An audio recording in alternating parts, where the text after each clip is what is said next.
우리가 살고 있는 이 세상은 하나님 나라에 대해서 중립적이거나 호의적인 상태에 있지 않습니다.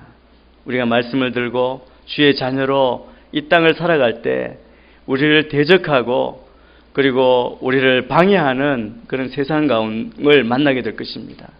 우리가 복음대로 살고자 하면 고난이 있고 핍박이 따른다고 말씀합니다. 그래서 하나님 나라와 이 세상은 적대적인 대치 상황에 있습니다. 그래서 우리가 예수를 믿을 때 핍박받고 고난이 있고 이 땅 가운데 어렵고 갈등하는 이 모든 것은 어떻게 보면 말씀대로 사는 증거이고 세상에 속하지 않았다는 증거이기도 합니다. 사도들이 오순절 성령 강림 사건 이후에 성령 충만하여 나아가 복음을 전했을 때 3,000명, 5,000명이 주님 앞에 돌아왔지만 그 복음을 반대하는 핍박하는 세력들이 있었고 그들이 그들에게 공격하고 또 오늘 사도행전 4장 이후에는 계속해서 이 복음의 진행을 방해하는 세력들을 만나게 되는 것을 보게 됩니다. 그래서 이 하나님 나라를 반대하고 적대하는 이 세상 가운데 우리가 살기 위해서는 하늘로부터 오는 능력을 그 힘을 힘입어 살아가야 합니다. 우리가 성령 충만함이 없이는 하나님의 말씀을 증거할 용기나 담대함을 가질 수가 없습니다.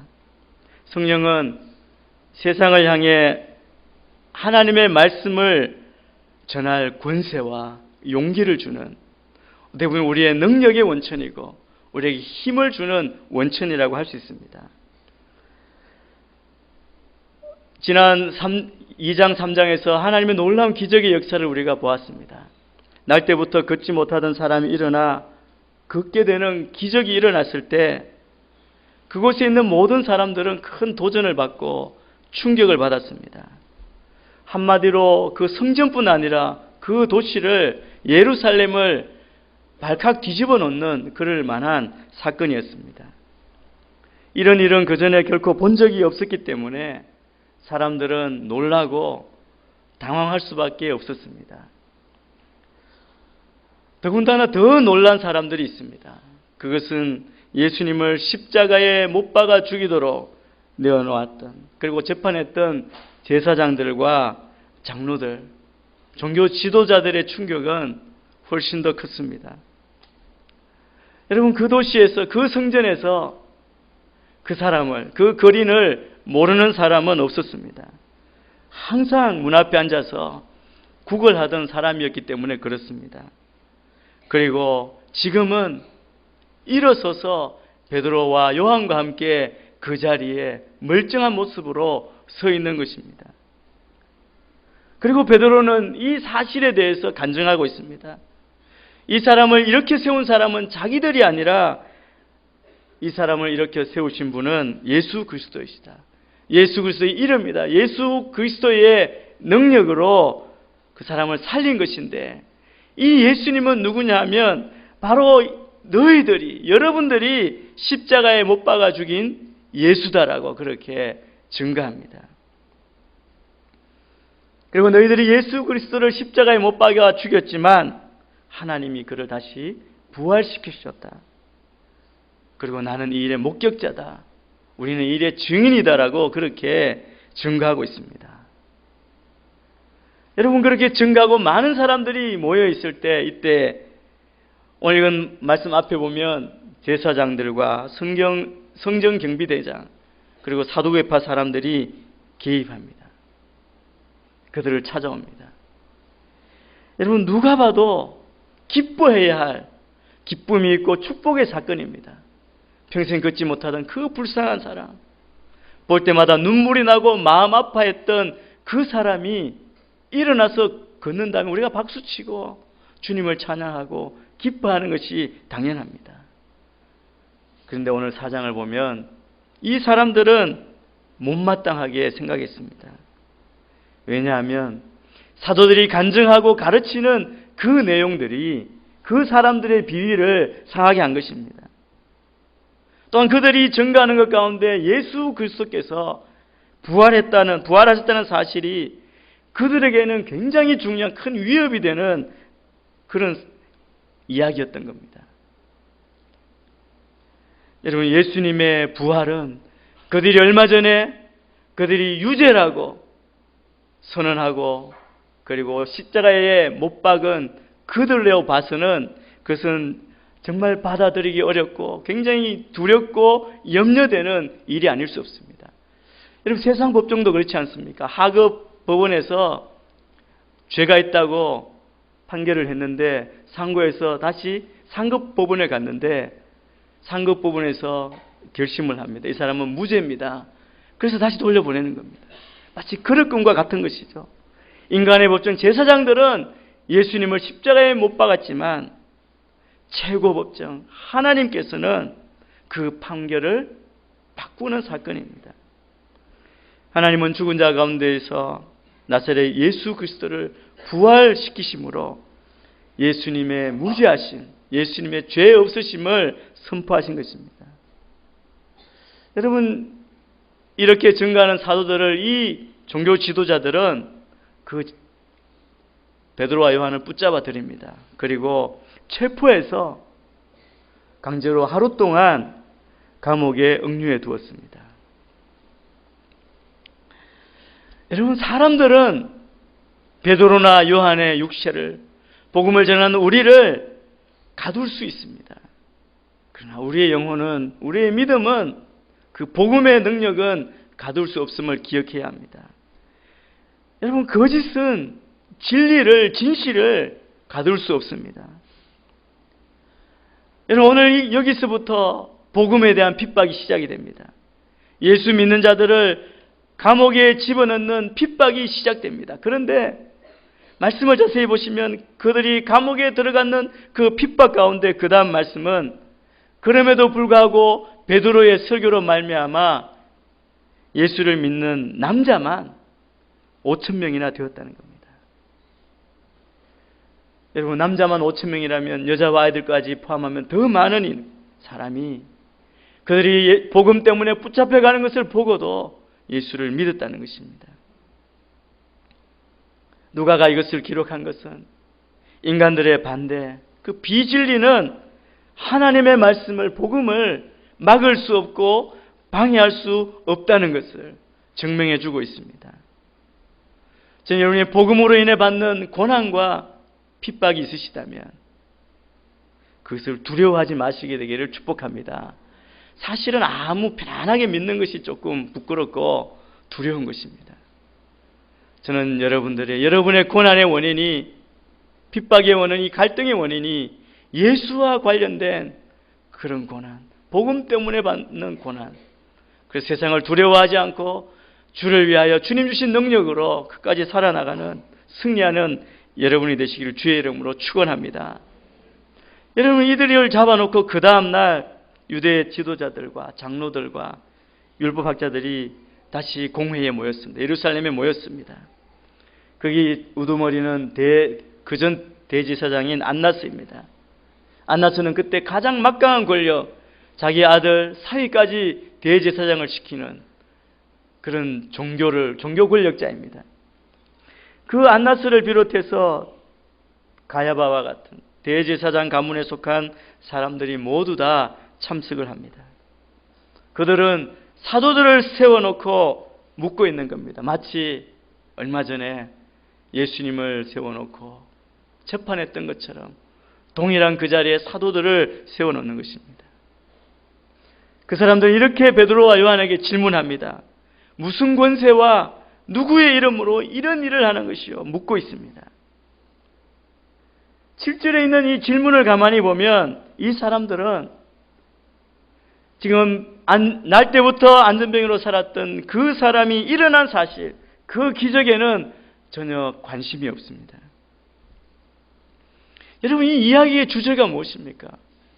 이 사건의 주제는 안전병이가 일어난 것이고 그것은 놀라운 기적이었고 온 성이 놀라고 그리고 그것으로 인해서 많은 사람들이 복음으로 돌아오고 하나님께 영광 돌리는 그 일 아닙니까? 그런데 정말 이 사람들은 그들의 관심은 오직 자기 자신들 뿐입니다.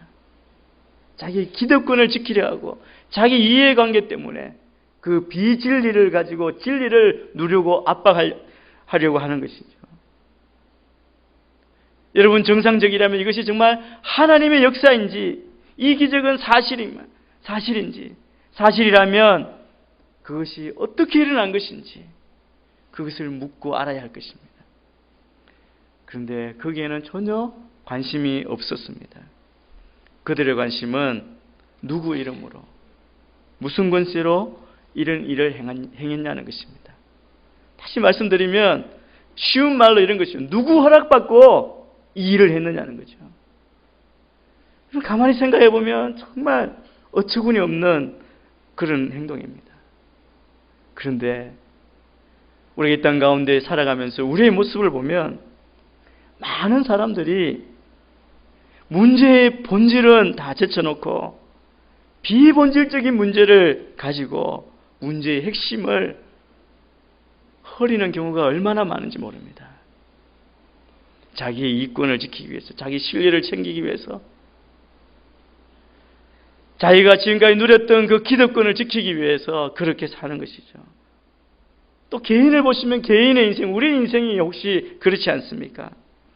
한평생을 사는 동안 또 주님을 믿고 교회에 다니고 주의 자녀라고 하나님을 아버지로 부르고 살고 있지만 정말 중요한 일은 아무것도 하지 못하고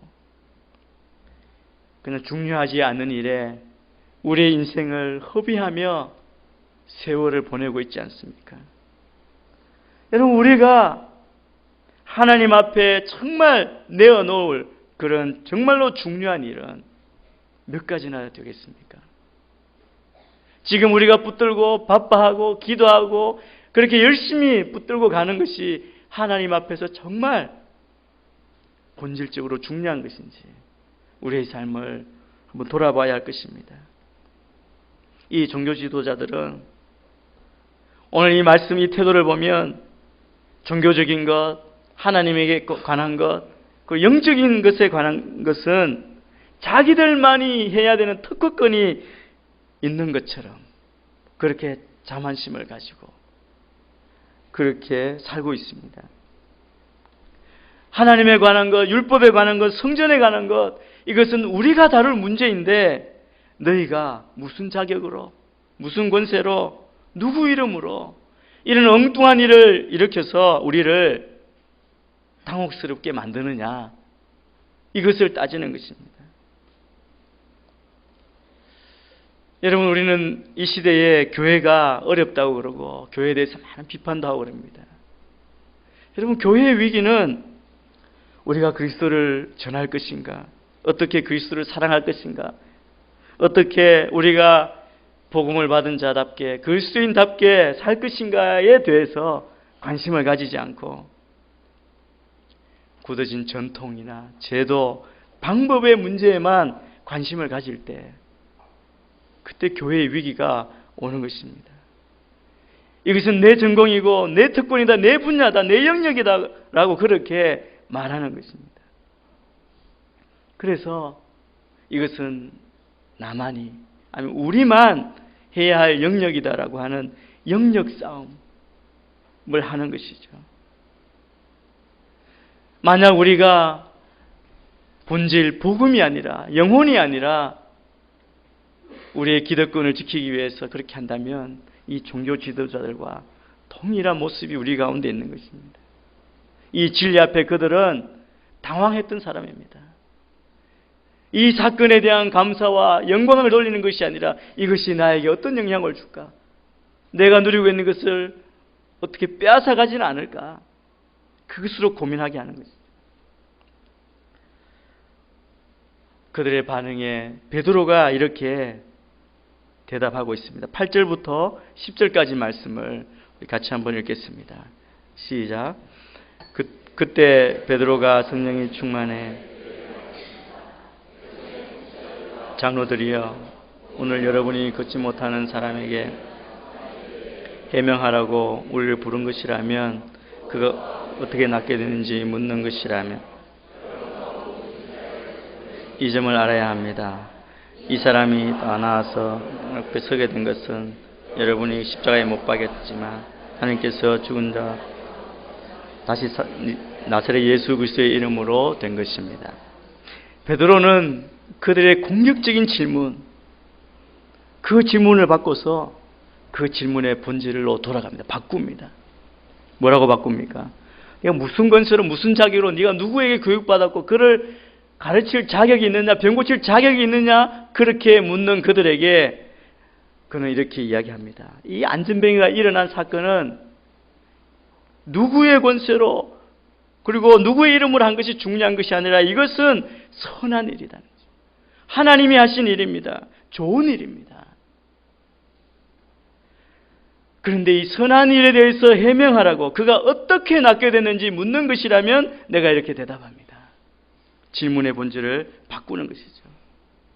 여러분, 베드로의 모습을 보면 오늘 8절 말씀 이렇게 말합니다. 베드로가 성령이 충만해서 그들에게 말했다고 말합니다. 여러분, 베드로가 성령이 충만했다는 사실이 너무나 중요합니다. 베드로는 모든 관원과 장로들과 서기관, 이 공회, 사내들인 공회 앞에서 그 두렵고 무서운 곳에서 담대하게 예수님에 대해서 증거했습니다. 그는 성령이 충만했기 때문에 사람들을 두려워하지 않았습니다. 여러분, 성령이 충만하면 세상이, 사람이 두렵지 않습니다. 저는 여러분이 성령과 말씀으로 충만해서 두려움이 없어지고 어디서나 언제나 담대하게 내가 만난, 내가 믿는 그 예수 그리스도를, 복음을 전할 수 있게 되기를 소원합니다. 여러분, 성령으로 충만하셔야 됩니다. 성령 충만함의 특징은 세상이나 사람을 두려워하지 않는다는 것입니다. 그래서 구원에 대해서 담대하게 말할 수 있어야 합니다. 근데 베드로가 예수 그리스도를 두 가지로 소개합니다. 10절에 보니까 첫째, 베드로는 여러분이 십자가에 못 박은 예수, 여러분이 예수님을 십자가에 못 박았다고 그렇게 말하고 있습니다. 여러분, 누구 앞에서 이야기합니까? 그 앞에 있는 모든 공의회 회원들에게, 그리고 유대인들에게도 그렇게 이야기합니다. 그것뿐 아닙니다. 이것은 그들에게뿐 아니라 우리에게, 나에게 그렇게 예수님을 소개하는 것입니다. 예수님을 못 박은 자입니다. 여러분, 십자가에 못 박은 예수를 소개하고 있습니다. 우리는 예수님에 대해서 증거하고 가르치고 이야기하기를 좋아합니다. 우리는 다 예수님을 사랑한다고, 예수님을 나의 주, 나의 하나님을 고백하고 믿는다고 그렇게 이야기합니다. 그러나 바로 내가 죽인 예수다, 그렇게 말하면 느낌이 달라집니다. 그냥 예수 얘기만 했으면 괜찮았을 텐데 그 예수를 내가 못 박아도 나와 연관시킨 것입니다. 바로 내 죄가, 내가 예수를 죽였다고 그렇게 말씀하는 겁니다. 지금도 우리가 예수님을 다시 십자가에 못 박을 때가 얼마나 많이 있습니까? 예수님의 얼굴에 다시 상처를 내는 그런 일들을 종종 하지 않습니까? 예수님을 못 박은 지 2000년이 지났지만 내가 그리스도를 몰랐을 때 내 안에 있는 죄, 내 인생 전체가 그리스도를 못 박게 했습니다. 그때 그 자리에 내가 거기 있었고 그때 내가 예수님을 못 박았다는 것입니다. 그래서 내가 주님을 못 박은 장본인입니다. 그렇게 우리가 인정해야 합니다. 여러분, 우리가 그렇게 인정할 때 그래야 예수님이 나와 상관이 있는 것입니다. 주님의 십자가는 내 죄 때문에, 내 죄를 속하기 위해, 나를 깨끗게 하시기 위해 달리신 십자가라는 것입니다. 베드로는 예수님을 그렇게 소개합니다. 네가 죽인 예수다. 그리고 두 번째, 베드로는 그 예수를, 하나님께서 죽은 자 가운데서 달리 살리신 그 나사렛 예수를 소개하고 있습니다.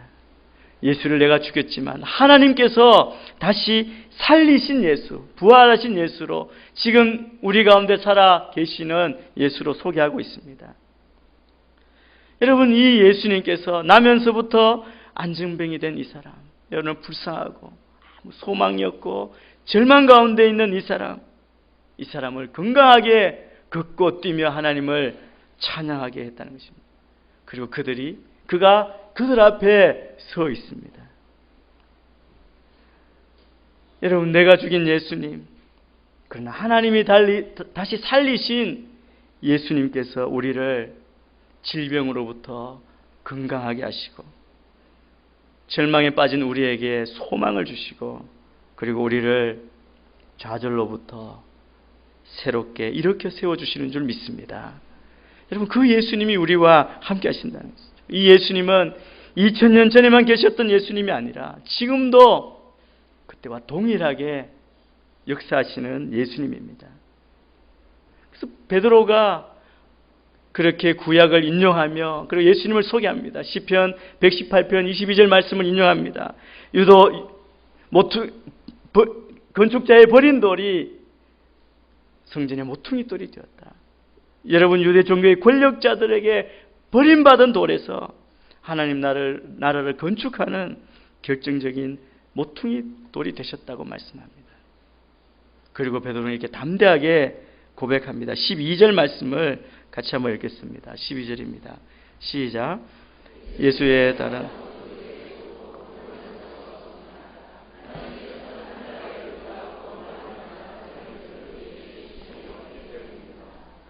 여러분, 이 12절 이 말씀 때문에 우리가 모든 대가를 치르서라도 선교하는 것입니다.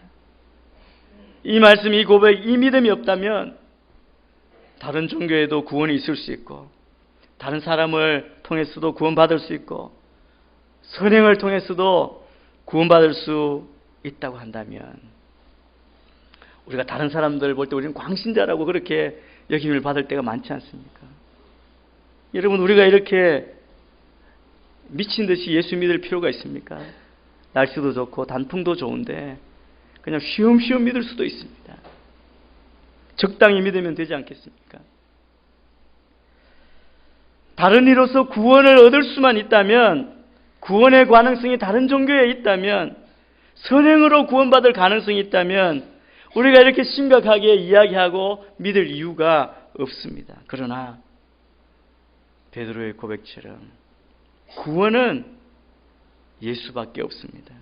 다른 이름으로 구원을 주겠다고 하나님이 약속하신 일이 없다는 것입니다. 이 말씀 때문에 우리가 말씀 앞에 순종하고 헌신하는 겁니다. 이 말씀을 가지고 다음 주에 우리는 다시 더 깊이 나누게 될 것입니다. 근데 베드로가 이렇게 고백하는 것, 이것은 성령님이 아니고는 성령 충만하지 않고는 할 수 없는 말입니다. 베드로는 성령이 충만하여 이런 선언을 했습니다. 베드로와 요한의 이 과감한 선포 앞에 종교 지도자들이 깜짝 놀랐습니다. 왜 이 사람들이 이런 도전과 충격을 받게 되었습니까? 우리 13절 14절 말씀을 또 같이 읽겠습니다. 시작. 그들은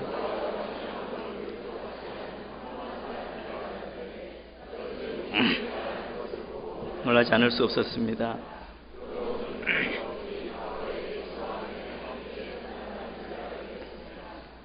게다가 병나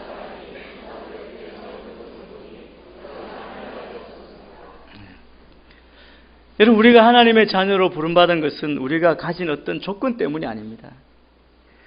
설사 우리가 세상에서 자랑할 것이 많고 많은 것을 배우고 그랬다 할지라도 하나님께 인정을 받지 못하면 그것은 아무것도 아닙니다. 그래서 바울은 고린도전서에서 이렇게 말합니다. 하나님께서는 지혜로운 사람들을 부끄럽게 하시려고 세상의 어리석은 것을 택하셨고 강한 것들을 부끄럽게 하시려고 세상의 약한 것들을 택하셨습니다. 그렇게 말합니다. 이곳에 있는 사람들은 베드로와 요한이 본래 배운 것이 없는 보잘것없는 갈릴리 시골의 그냥 어부, 촌 사람인 줄 알았습니다. 그런데 이렇게 말씀을 인용하며 정말 정확하게 용기 있게 선포하고 말하는 것을 보고 이 공회원들이 다 놀랐다고 합니다. 여러분, 우리가 훌륭한 말은 꼭 지식에서 비롯되는 것이 아님을 알 수 있습니다. 우리가 성령에 충만할 때 담대하게 말하게 되었을 때 사도들처럼, 여러분 사도들처럼 이들의 고백이 무엇인가? 그냥 범인인 줄, 평범한 사람인 줄 알았는데 이 평범함을 뛰어넘어서 모든 사람들을 놀라게 할 만한 그런 말을 쏟아놓을 수 있는 것입니다. 여러분, 지혜와 지식의 근원은 여호와께 있습니다. 여러분, 이들이 이 베드로와 요한의 이 담대한 선포 앞에, 그들 앞에 아무 말도 할 수 없었습니다. 그들이 뭐라고 이야기합니까? 이 베드로와 요한은 원래 예수님과 함께 내내 지내던 사람이었고 예수님에 대해서 너무나 잘 알던 사람입니다. 여러분, 어떤 사실을 잘 알고 있는 사람에게는 거짓말 할 수 없습니다. 거짓말하면 다 드러나는 거죠. 왜냐하면 내가 보았고 같이 있었고 아는데 누가 그 앞에서 감히 거짓말 할 수 있겠습니까?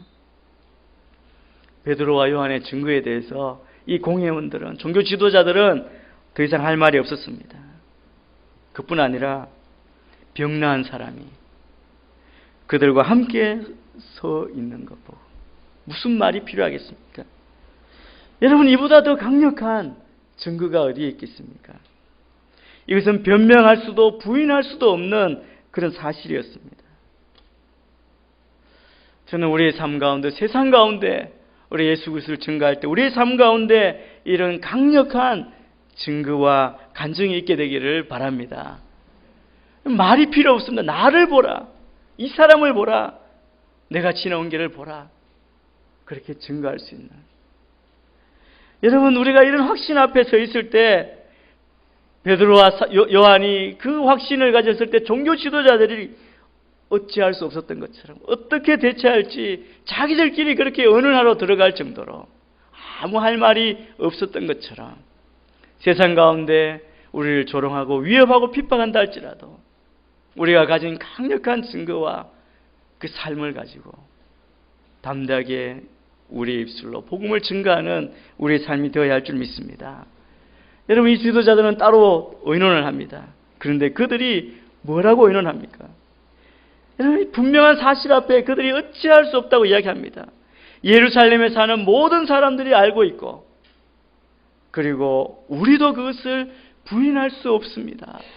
자기들끼리 그렇게 이야기하는 것입니다. 그리고 다시 나와서 이렇게 베드로와 요한에게 회유와 압력을 가하기 시작합니다. 이 백성들 사이에 더 이상 퍼져나가지 않게 하려면 이 사도들이 더 이상 예수 이름으로 말하지 말라고 경고해야 한다고 말합니다. 그리고 사도들에게 예수 이름으로 말하거나 가르치지 말라고 명령합니다. 이 명령은 위협입니다.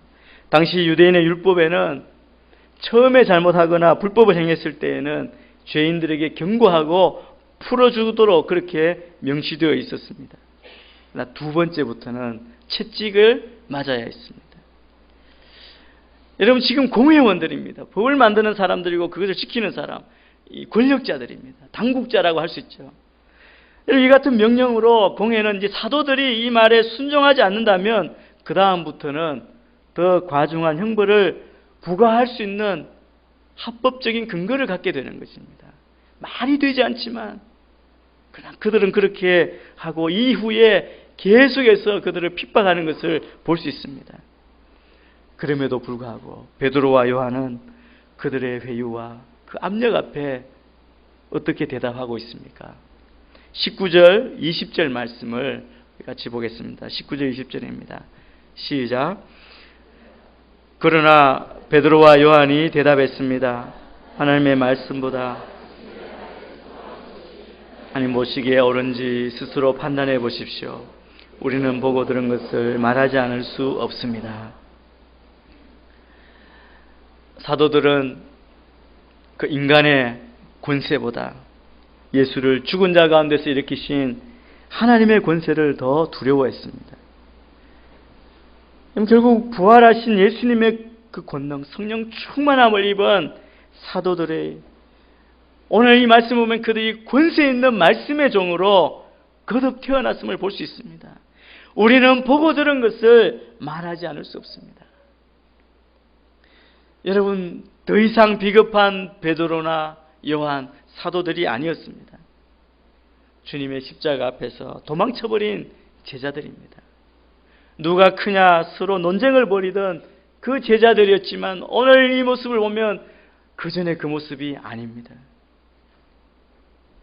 저는 우리가 성령 충만함으로 우리 세상 것을 붙들고 우리 이권을, 우리 기득권을 지키기 위해 진리도 우리 이해관계 위해 타협하던 그 모습에서 완전히 변화되기를 축복합니다. 더 이상 세상의 권력자, 나의 이익을 빼앗길까 두려워서 진리를 배반하고 나의 이익, 실리를 선택하는 그런 어리석은 잘못을 범하지 말아야 할 것입니다. 이 관원들은, 이 공회원들은 그들을 벌할 명분과 방법을 찾지 못한 채 다시 위협한 후에 석방할 수밖에 없었습니다.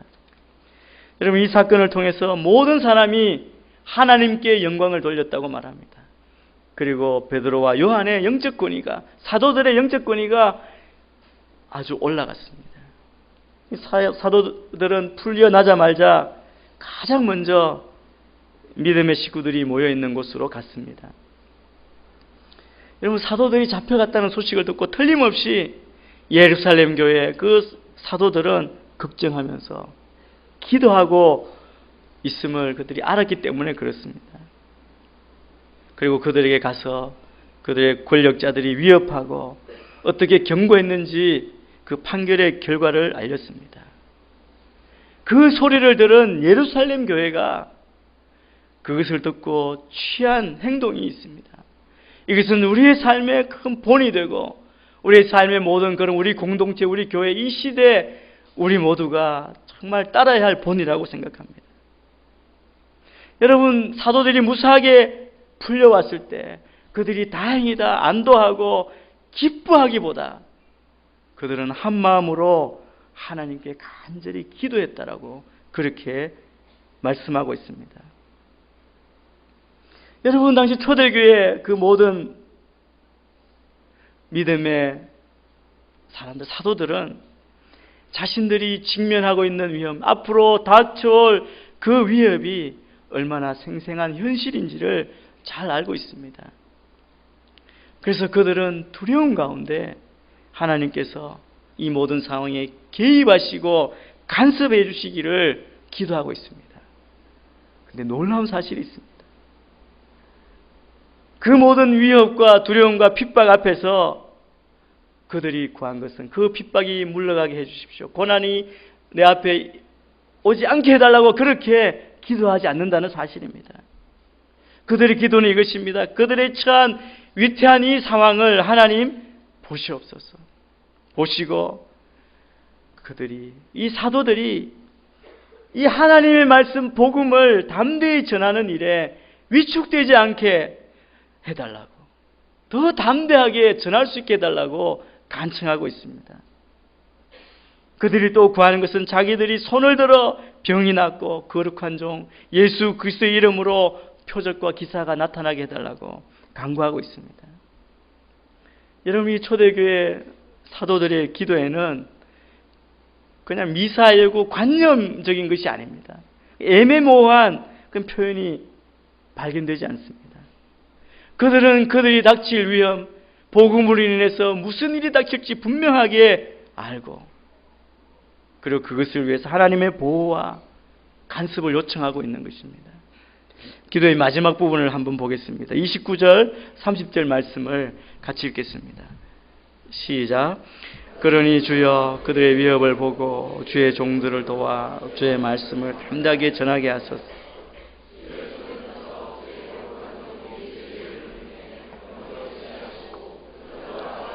행하게 하소서. 주의 말씀을 담대하게 전하게 해주실 것을 기도했습니다. 그들이 기도를 마쳤을 때 그 모인 곳이 진동하고 거기에 있던 모두가 성령 충만함을 받고 그리고 하나님의 말씀을 담대하게 전파했습니다. 여러분, 믿음이란 고통과 고난의 어려운 현실을 받아들이면서 무릎을 꿇는 것입니다. 여러분, 이 초대교회의 모습, 이런 관점으로 우리가 볼 때 우리가 지금 고난 가운데 있고 어려운 현실 가운데 있다는 것은 기도할 수 있는 좋은 기회라는 것입니다. 여러분, 고통과 고난 가운데 있을 때 우리가 절망하고 그냥 무너지는 것이 아니라 하나님께 도움을 청할 수 있다는 것은 놀라운 축복입니다. 저는 우리가 기도할 수 있음을 감사하고 우리가 무릎 꿇는 우리 모든 성도님 되기를 축복합니다. 여러분, 여기 보십시오. 과연 사도 베드로, 요한, 이 모든 사도들의 담대함은 어디에서 오는 것입니까? 그것은 바로 성령 충만함입니다. 그렇다면 우리는 어떻게 해야 합니까? 사도 베드로와 요한처럼 박해 중에서 오히려 더 담대하게 복음을 전할 수 있도록 우리가 한 마음으로 기도해야 할 것입니다. 우리가 기억해야 할 것은, 우리가 담대하게 할 수 있는 것은 내 속으로부터 나는 것이 아니라 하나님께로부터 온 것임을 우리가 기억해야 합니다. 명심해야 합니다.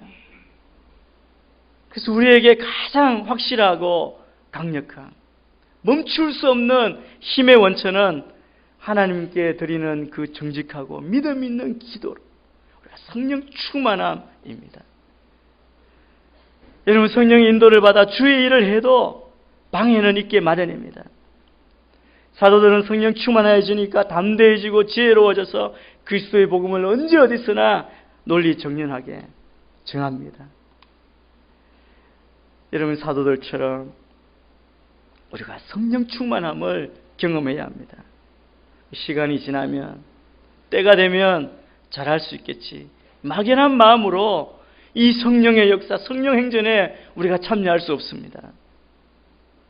성령 충만함은 사모할 때 그 응답이 임합니다. 간절히 부르짖을 때 그 응답이 임하는 줄 믿습니다. 하나님이 우리를 부르시고 하나님이 기뻐하시는 것은 하나님의 복음이, 말씀이 전파되는 것, 그의 영혼을 구원하는 것을 하나님이 기뻐하십니다. 우리가 그 일에 순종하고 나아갈 때 하나님은 우리가 필요할 때마다 용기를 주시고 성령으로 충만케 해주실 줄 믿습니다. 그래서 우리가 기회가 될 때마다, 때를 얻든지 못 얻든지 담대하게 주님을 전파해야 합니다. 그래서 우리가 성령 충만함으로 우리 각자의 삶이 다 변화되고 초대교회 성도들처럼 예수 이름과 그 능력으로 이 시대 가운데 우리에게 주신 그 주님의 사명, 맡겨주신 그 사명을 잘 감당할 수 있게 되기를 주의 이름으로 축원합니다. 이 시간 우리가 합심해서 같이 한번 기도하기를 원합니다. 한 마음으로 합심하여 주의 도우심을과 기도했던 그 초대교회 사도들처럼 우리 안에 간절한 마음으로 기도하십시다. 이때는 더 어렵고 더 어려운 핍박과 고난 가운데, 또 우리를 유혹하는 그 세상의 모든 물결 가운데 우리를 지키고 복음을 전하는 사역을 이 시대에 우리가 감당하기를 원합니다. 우리가 정말 주님이 원하시는 그 교회의 모습으로 서기 위하여 우리 가운데 성령 충만함을 허락하여 주시옵소서. 성령 충만함으로 복음을 담대하게 증가하게 하여 주시옵소서. 우리에게 성령 충만함을 위해서 이 시간 같이 합심하여 기도하겠습니다. 하나님 아버지, 사도들이 한 마음으로 합심하여 기도할 때 성령 충만함을 허락하여 주시고 성령 충만함으로 복음을 담대하게 전하였던 것처럼, 주께서 마지막 명령하고 붙들어가신 것처럼 성령이 임하시면 너희가 권능을 받고 예루살렘과 온 유대와 사마리아와 땅까지로 복음의 증인이 될 것이라고 말씀하신 그 사명을 우리가 받은 자로, 하나님 이 시간 우리가 간절하게 사모함으로 이 땅 가운데 복음을 전하는 저희가 되기를 원합니다. 성령으로 충만케 하여 주옵소서. 하나님, 주님 앞에 가장 본질적이고 중요한 일을 깨닫고 우리가 주님 앞에서 주의 말씀을 붙들고 하나님 복음을 전하는 이 시대의 사명을 감당하는 한 분 한 분 다 될 수 있도록 주여 역사하여 주시옵소서. 이 마지막 시대에 우리에게 주신 사명을 깨닫고 우리가 주님 앞에 합심하여 기도하여 하나님 성령 충만함으로 주의 복음을 전하는 주의 제자들이 되게 인도하여 주옵소서. 우리 공동체가, 우리 각 사람이, 우리 교회가, 이 민족의 모든 믿는 자들이 이 시대에 하나님 정말 죽어져가는 영혼, 썩어져가는 세상 가운데 빛과 소금으로 깨우며 살리는 그 일을 감당할 수 있도록 우리를 사용하여 주옵소서. 우리가 오직 믿음으로 그 일을 감당하며 예수 이름의 능력으로 그 권세로 승리하도록 축복하여 주옵소서. 예수님 이름으로 기도합니다. 아멘.